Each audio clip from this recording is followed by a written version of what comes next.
Hey guys, welcome back to the Payton Project. On this week's episode, we're going to be talking to my friend Karen Dusenbery.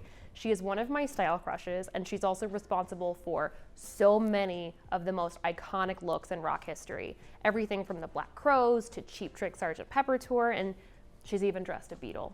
So we're going to be talking to her about her life, about how she got started, and of course, music.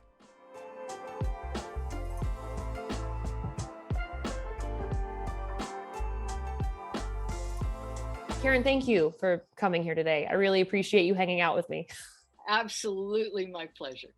So I've already kind of told the audience what all you do, but you make clothes for rock stars. How does one even get started doing that? How did you all start doing this?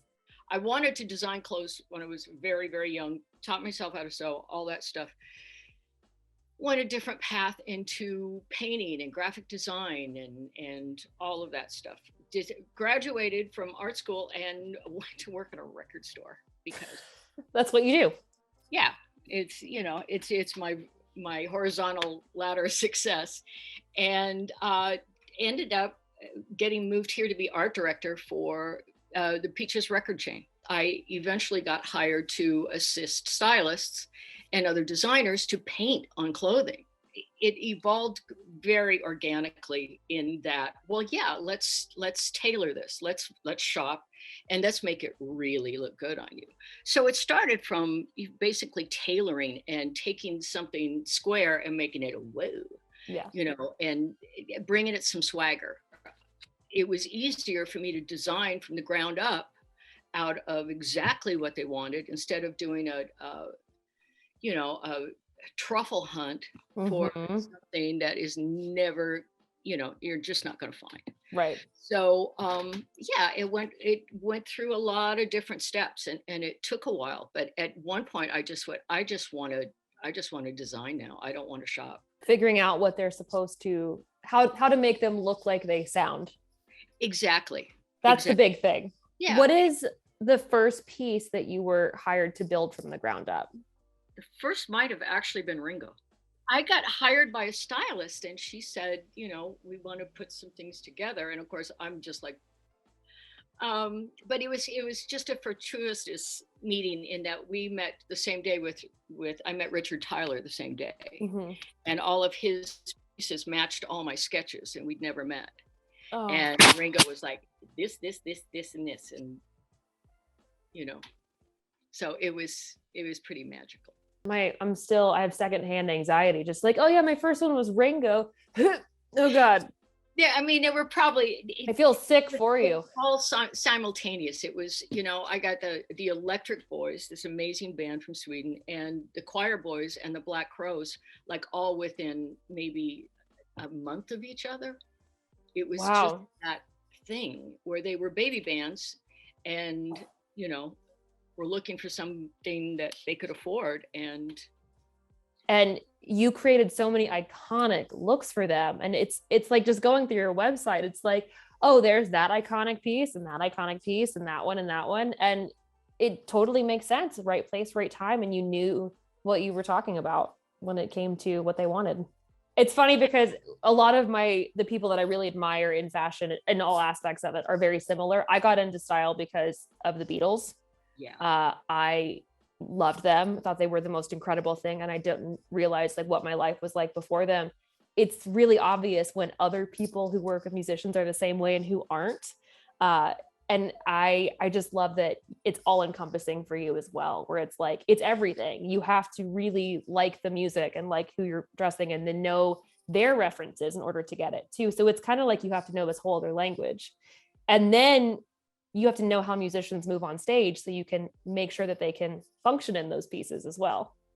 Well, it's an architectural approach in that you have to know how they move, what the lights are, what the temperature is, what the movement is, what the rotary is, all of it. So it's a very three-dimensional approach, and also know how they move, what propels them, where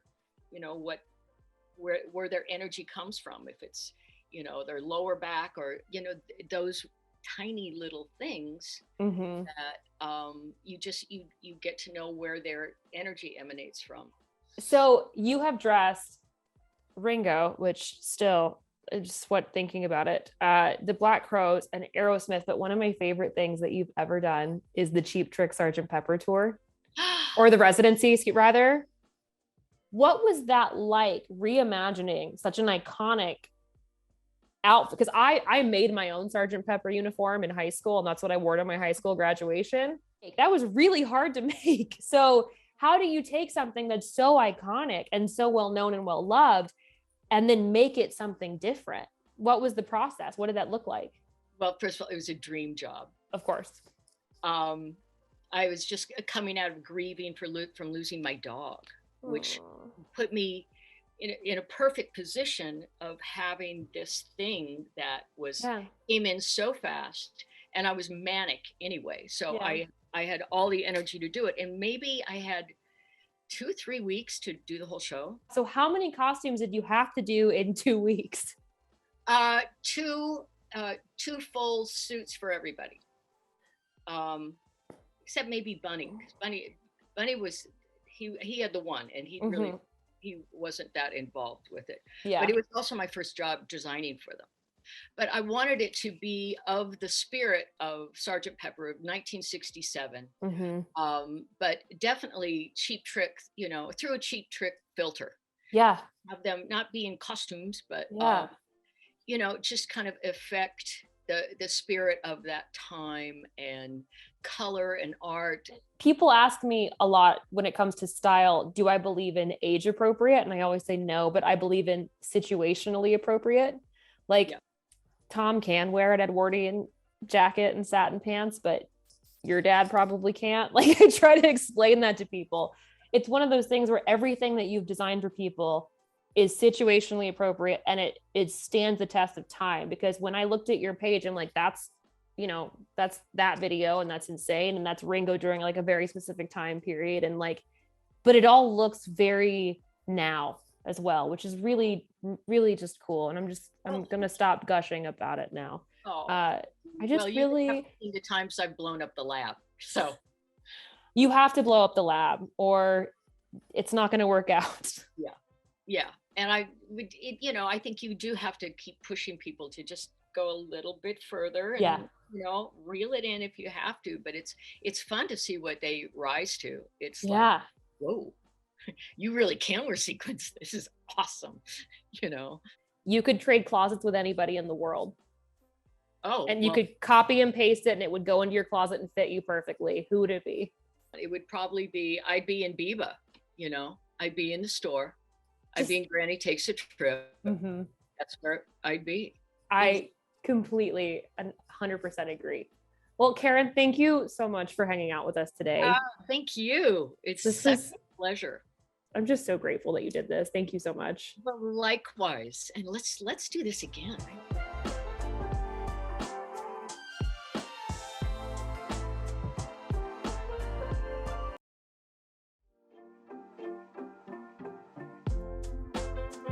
Hey guys, welcome back to the Payton Project. Today I'm going to talk to you about something that I call the working wardrobe. It's kind of like a capsule closet, but I think that a lot of people hear the term capsule closet and they go, it's 10 things, everything's made of hemp, it's all very boring.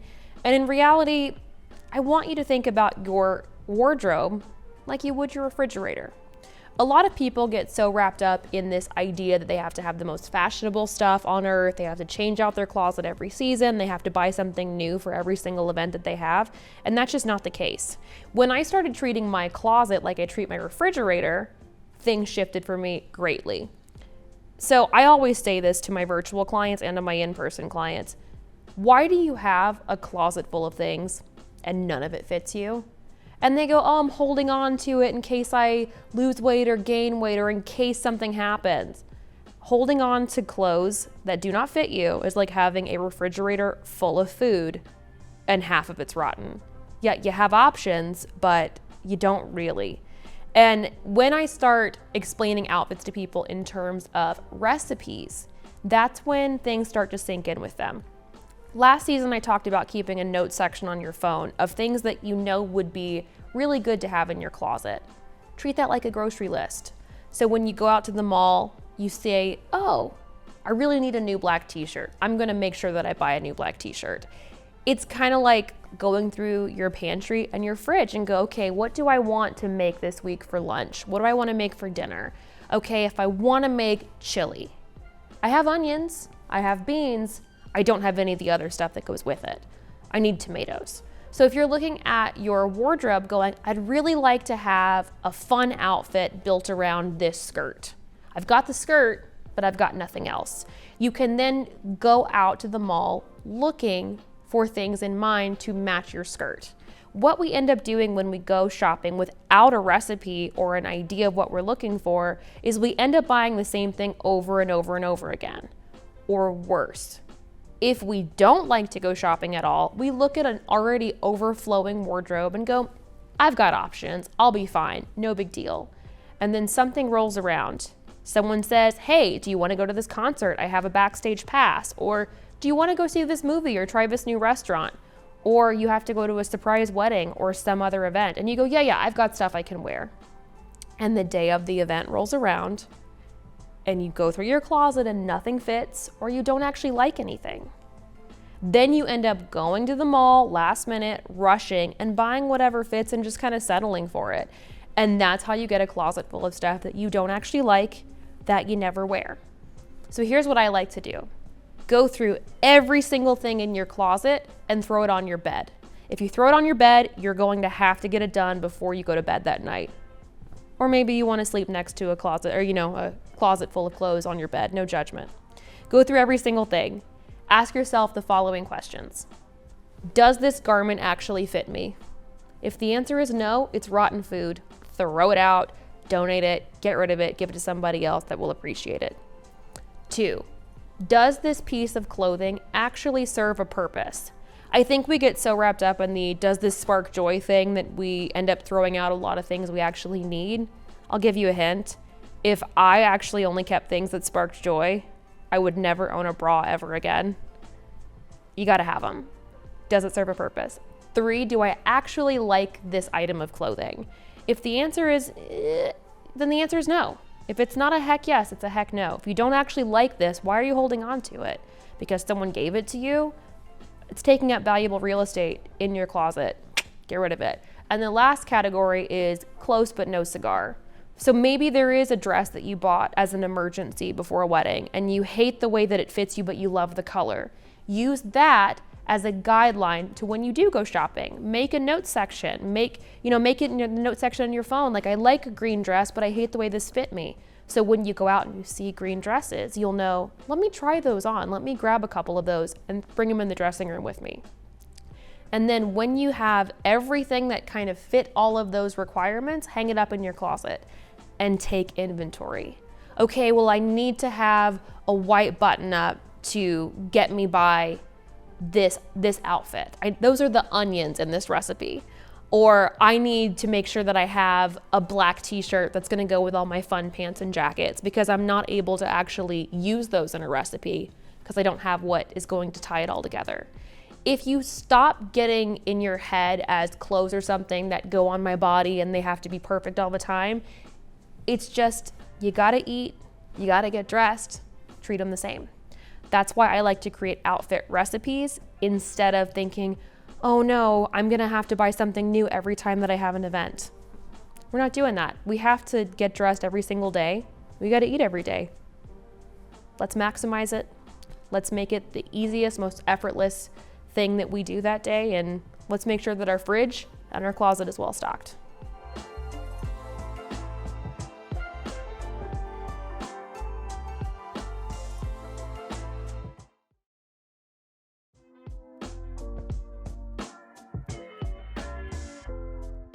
Hey guys, welcome back to the Payton Project. I want to talk about something that comes up in a lot of my styling sessions with people, and that is these preconceived ideas that we have about certain pieces of clothing. And I also want to talk about stylish swaps that you can make to up your style game every single day.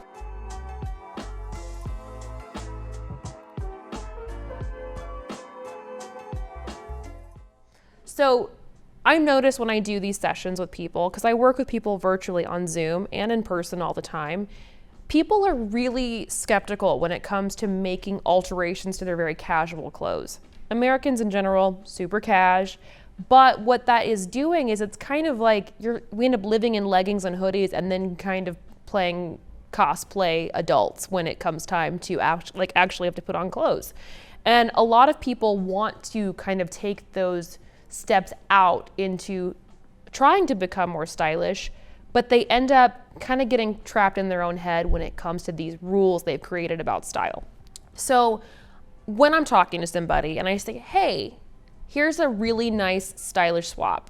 Instead of doing a hoodie and leggings and a flip-flop, you can put on the same amount of things, but you can do a t-shirt and a blazer, or you could do a loafer in place of your flip-flop, or you could even do a really cute ankle boot. And people get in their heads, they go, I don't want to wear a blazer. That's so corporate. Or I've even suggested, hey, why don't you try this midi skirt with your t-shirt and sneakers in place of your leggings? Well, skirts, I don't know. Skirts are really formal. And what I want you to think about when you're getting dressed, if you have these hang-ups, a skirt is just a bottom. A blazer is just a jacket. It's no different than your hoodie or your leggings. It's just as many items of clothing, but those two little swaps can make your outfits look so much more polished and put together and just cooler in general. So I want you to think about these things when you're getting dressed in the morning. Okay, what would be an unexpected thing I could put on with this outfit? And swap out one thing that day. If you change out your leggings for a skirt and you still do your t-shirt and your sneakers, it's adorable. If you trade out your trusty zip-up hoodie for a blazer or a military jacket or a leather jacket, even better.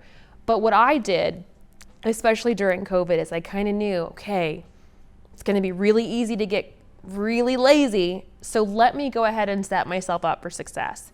I invested in a couple things. One, I invested in cashmere loungewear, because if I have to be sad and watch Tiger King, I'm gonna be doing it in cashmere. But what I like about those is I can still throw on a leather jacket and a slide and walk out the door and get mail or walk to the coffee shop and still feel put together and comfortable. And it also makes me just feel a little bit better when I have to work from home or when I'm just hanging out doing nothing. I like to kind of trick my brain into getting dressed every day anyway. And by having a well-rounded closet full of these swaps that are just as easy as throwing on a hoodie, I've set myself up for success and I feel better about myself all day long. So when you're getting dressed, ask yourself, is there a more stylish solution that I could create to this outfit that I'm currently wearing? Is there something that I could throw on that's unexpected that I've already assigned something to that I could make more casual? Could I take something that I used to say for the office or for a night out and go to the grocery store in it? Try it out. Worst case scenario, it's just clothes. You can always change them.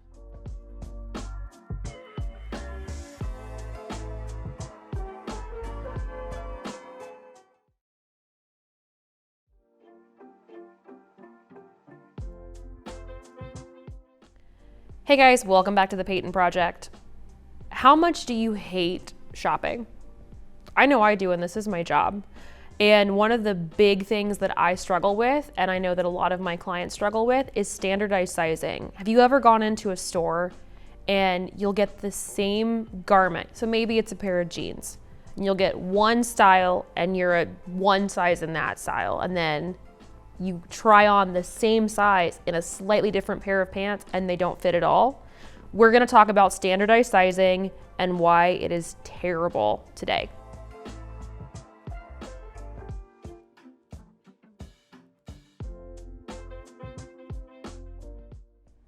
So standardized sizing, at least in America, really started in the Civil War era. And what happened was they basically took a bunch of measurements from all the soldiers and kind of figured out the average of everybody. And they looked at height, they looked at shoulders, they looked at waist and hips, and they took it and ran with it. And then they essentially said, it kind of worked for men, let's do it for women. you can see why this is already a problem. In 1939, the government funded this basically, I want to say, quest to try and figure out standardized sizing for women. And they asked all these women to come in so they could measure them and do the same thing. The problem, they paid the women to do it, so you ended up having women who were usually financially not as well off as other women would be. And because of that, they were malnourished. A large portion of these women actually had problems that went along with being malnourished. And they based these measurements on these women who were already underweight. So they took these women from this 1939 study and went, yeah, that's right. And that's what they've based most female sizing on since then. In 1958, we kind of got the more modern version of what standardized sizing is, but they experimented with these letters, F, S for full and slender. And by the time the 70s rolled around, they'd made some slight tweaks to what we now look at as the standardized system with 0 all the way up to 22. Then time goes on, the 90s happen, we end up with double zeros, we end up with XXS. The problem is that we're still basing these standard measurements on this old study. And the other problem is that what one designer might call a 2, another designer might call a 4. And what ends up happening is you have these designers that do sample sizing, and they make their sample garments based on a fit model. If that fit model has the same measurements as you, you might luck out. And if the fit model doesn't, you're SOL and you're crying in the dressing room. The other thing that you will notice is some brands that manufacture their garments in multiple factories, they have different people cutting and they have different people measuring. So you will be a 2, a 4, a 6, and an 8 in one brand. But if you know this going into it, and you know the history of standardized sizing and why it's honestly just copying and pasting a bunch of measurements for dudes onto women, you'll know that it's not you. My big thing that I like to do is I like to have measurements in my phone. I have a little note section that I keep my measurements and I update them every few months. And that way I can bring in a tape measure to a store and kind of get an idea for what's gonna fit and what's not, or when I'm shopping online, it's very helpful. But if you know the history and you know why things are the way that they are, it's easier to accept it, embrace it, and just know that sizes aren't real. Hope that was helpful.